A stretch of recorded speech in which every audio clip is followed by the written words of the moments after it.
செய்தி இதுதான். மரண தண்டனை விதிக்கப்பட்டு நடந்துகிட்டு இருக்க. அவருக்கு இன்னும் எப்படி மரண தண்டனை விதிப்பதோ அதற்கான விஷயங்கள் வந்து சேரல. 2 நாள் இருக்கு இன்னும் அவரை சாவடிக்கிறது.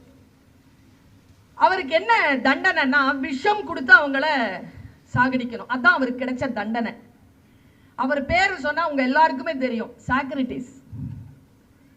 சாக்ரட்டிஸ் யாருன்னு கேட்டா எல்லாரும் சொல்லுவோம் தத்துவவாதின்னு. என்ன தத்துவத்தை அவர் சொன்னார்னா யாருக்கும் தெரியாது. why not கேள்விகளை எழுப்பியவர் சாக்ரட்டிஸ், வேற ஒண்ணுமே கிடையாது. ஏன் இப்படி இருக்கிறது, ஏன் இப்படி இருக்க கூடாது, இது 2 தான் சாக்ரட்டிஸ். இதுக்கு ரொம்ப ஆழமான அறிவு இருக்கணும். ஏன் இப்படி இருக்கிறது என்று கேட்பதற்கும் ஏன் இப்படி இருக்க கூடாது என்று சொல்வதற்கும் ஆழமான தேடல் இருந்தால் மட்டும்தான், தத்துவ அறிவு இருந்தால் மட்டும்தான் அந்த கேள்வி வரும். அவருக்கு ஏன் அவர் நடந்து பழகினார்னா அவருக்கு